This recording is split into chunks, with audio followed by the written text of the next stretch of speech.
All right.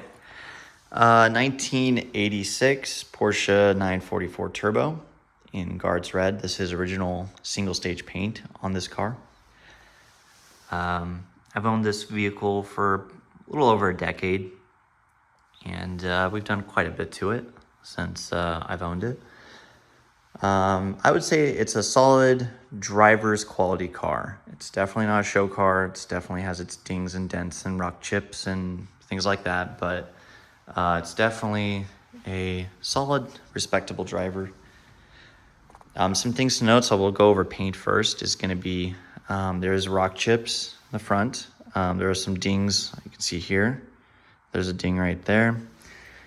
Paintless dent removal would solve this problem, but there's a ding right there. But I just haven't done it. I just don't feel like I need to do it. So if you're super picky about it, you could definitely get that done. Shouldn't be crazy expensive. One thing to note about the hood, so when I rebuilt the engine, I just haven't had a chance to do it. I definitely will do it before we end up selling it, but you can see this side, the gap is larger than that side. And that's just because when I reinstalled the hood, I just didn't align it properly. So I just haven't had anybody to help me with it. It's one of those things where two people, it's so much easier to do. So keep that in mind that that still needs to be done. I'm going to show you the worst part of the paint is going to be the little, I guess, rain gutters or whatever you want to call it, all the way around here on both sides. They're pretty burnt through. I've been quoted $500 if I remove it and just give it to the shop, these two sides, to get it painted with a single stage to match whatever this color is now. Obviously, 30 plus years, it's not going to be true Guards Red anymore. So they just put like a little camera scanner thing. It scans it, and it basically gives you the closest possible match. And that's what I was going to get done. I just haven't done it yet.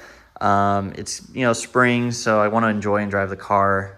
And so I just, if I end up keeping it in the wintertime, I'll end up doing that. But that's the worst part of this whole paint. It's going to be that. The car is wrapped in BF Goodrich, just like a sport tire. They're the G-Force Comp 2s all season. Great tire, really like them. And they are 16s. 7 and then 9s in the back. These are Euromeister Fuchs wheels. They are not original. You're gonna see here that the quarter panel is tinted, but the rear hatch is not, and that's because I replaced this.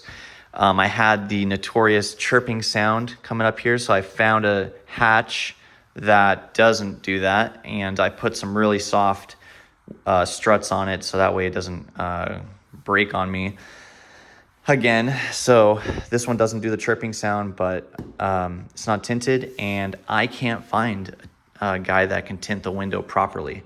So I just haven't had a chance to remove the window tint. If you have somebody that knows how to do the tint on this without leaving gaps or unsightly, light to penetrate through when you're looking through the rear window, or the rear view mirror rather, then great. But I haven't found anybody. And so, if it's not done right, I don't want to just, it's going to cost like $1,000 usually to get those done, just to get to the paint. So I would just remove this, and that's it. That solves that problem. I do have, let's see here, see in the back, exhaust, fab speed, all the way around, all the way to the turbo, refreshed transaxle, bigger CVs, Coney shocks in the rear. Go to the other side of the car, side profile here. It is lowered just a touch, maybe a ½ inch from stock. It's not crazy low, but just enough to give it a nice little stance. The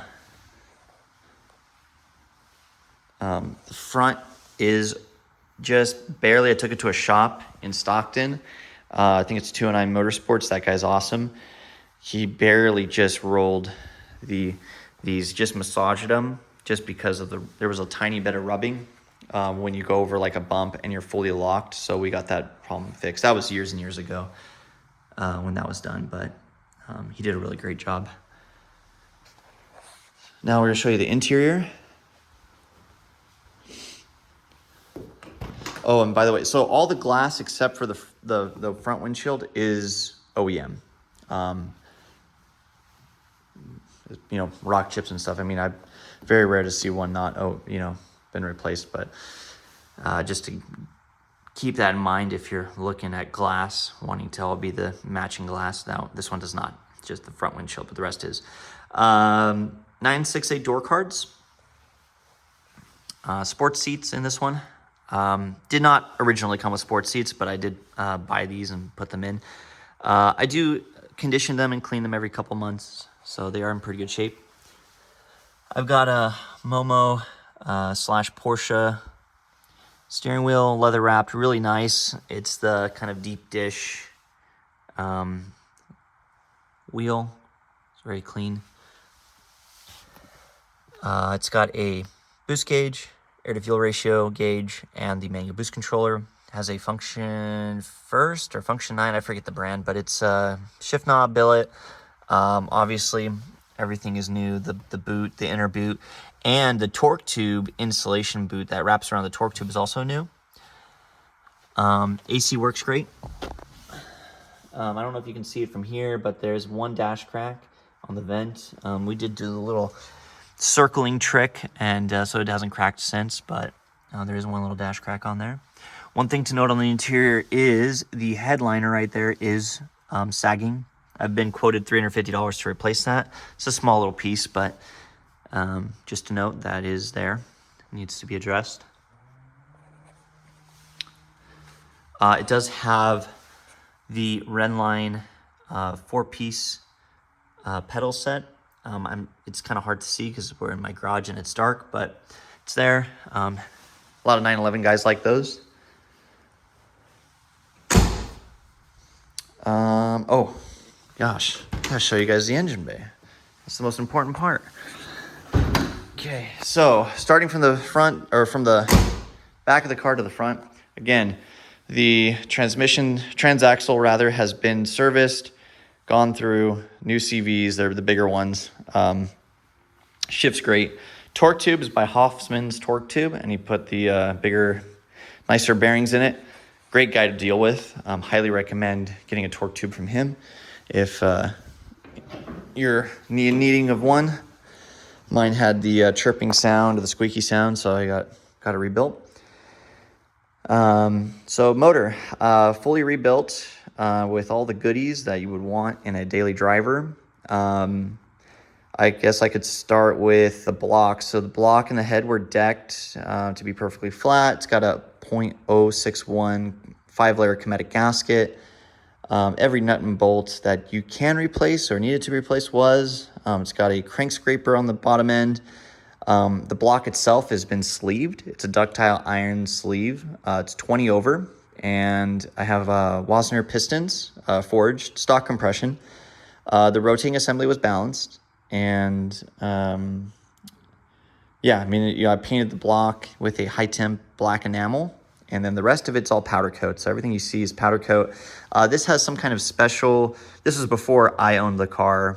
I have the receipt for it, but I forget what kind of thermal coating is on this, but it's great. I mean, this thing could be fully to operating temp, hot, even in like the summertime. You could put your hand on this. Yeah, it's going to be warm, but it's like not crazy hot. So definitely keeps the intake temperatures down, which is great. It's got a Lindsay Racing cam. Nothing crazy aggressive. It's just the Dash 1 cam from them. New lifters, new, it's got a 3-angle valve job, new valves, new beehive springs that are rated for up to 20 pounds of boost, or 22 pounds of boost, I think.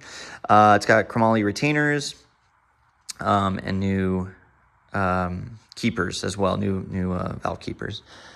The whole thing's obviously new head studs, stock. I do have ARPs, but the recommendation of Mike and Dave at Lindsay Racing, they told me to keep the stock ones on there, and they told me the proper way to do it, all the way from measuring the top of the bolt down to the block and all that, and the torque sequence, and yeah, so it's all done properly. One thing with me is I like to always torque lock and dot all of everything that I've torqued, just because obviously I didn't do this all in one go. It took several months, so Everything's torqued to spec. Catch can on it. It's got the MAF kit, 80-pound injectors. It's great kit. I really like it. I do have the stock intake box, airflow meter, and rebuilt stock injectors. So if you want to go back to that, you can, no problem. Cruise control. It's got Kone adjustables in the front. What else? Kevlar. The blue belt for the timing belt. I think I said Balance Shaft Elite by Lindsay Racing. Everything's by Lindsay Racing pretty much, or 944 Online. Ian at 944 Online is great guy to work with. Master silicone hose kit for everything on the engine through Lindsay Racing again. The AC, the whole system's pretty much new. The dryer, the compressor, all that's new. It blows cold. I know I'm missing a bunch of stuff. New tile, 38 mil dual port wastegate, 13 pounds on spring. It does have a obviously all new ignition. I think I said it has a adjustable timing gear on it as well. And all of the components in here are all new. Everything's brand new. Anything that could have any potential wear, I just wanted everything to be 0 miles. So that way I don't have to think about one little part that, oh man, I should have replaced that because now 20,000 miles later I have to do something. So I wanted it to be where the intervals will just be, 30, 60, 90, just like typical 944 manual says. So everything is new for the block and the engine and everything. It does have a 3-piece engine support that goes across, so you can do the rod bearings pretty easily. And then I have the 2-piece crossover pipe for the turbo, so you can remove that pretty easily relative to doing it without that. It's still kind of a pain to do, but much easier than not having those modifications done. And those were done by Lindsay Racing as well. It's got a new fuel pressure regulator, 3-bar. It's got a new fuel dampener. Every sensor is new. I mean, the only thing I guess that's old is like the fuel rail itself is older. It's, it's not new. You can obviously tell. And then the alternator is also not new. And it's really hard to find one of those, but it tested out good. There was no issues with it, and it does what it needs to do, charges the Odyssey battery just fine. So that was not replaced. The main bearings are Porsche, and then the rod bearings are just Glyco because they don't sell Porsche OEM rod bearings. And we went Porsche because it has a slightly tighter tolerance. I bought the Glycos, and there was like I think a thou or two, I guess looser than you'll have to forgive me. I don't know what the terminology is. Whatever looser is in comparison to the Porsche ones. So I wanted it to be a tighter tolerance. So it's actually on the bottom end of the thresholds. I forget the numbers. You'll have to forgive me. I don't remember off the top of my head, but they're not on the high end, which is great because it has room to wear. The rings as well are Porsche rings on all of the cylinder heads, and they were gapped for 18 pounds of boost. So when you gap rings, obviously lower boost, you can have it tighter. If you have more boost, you gotta have a larger gap just to accommodate for that. So it was all done, the right way, in my opinion. It does have the larger oil cooler. I don't know if you can see it. It's by Lindsay Racing. It's a 3X. It's also got a Lindsay Racing intercooler, behind the nose here. This is all stock intercooler piping, just powder coated. Again, everything's pretty much powder coated that I could. Even like the oil pan, all that is powder coated. All on the sides, everything's powder coated. You can't really see it, but it's all there. It's all powder coated. So yeah, I mean, it's pretty well sorted car.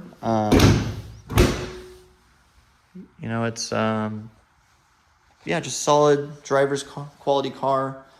Does great in the canyons. I get a thumbs up every now and then for people who know what it is. But just a nice stance to it. Paint's pretty clean for what it is. It's not perfect by any means. I don't want to portray it that way, but I think it's a very respectable car for what it is. I don't know if there's anything else I could say on this video, but it's already kind of dragging on. But hopefully you guys enjoyed it. Hopefully this answers some questions of the car and gives you a little bit more information before potentially reaching out for a purchase. I do have receipts dating back to the original owner, all the way to then to where I own it now. So, you know, there's, I don't know, tens of thousands of dollars in receipts. I've put about, I didn't add them all up, but just the big ones, I have about 15,000 in this last build that I did. So, you know, they're not cheap to, you know, if you want to do it right, it's going to cost money, but, I think it was well worth it. It was exactly what I wanted. So hopefully, yeah, this helps. Thank you guys so much.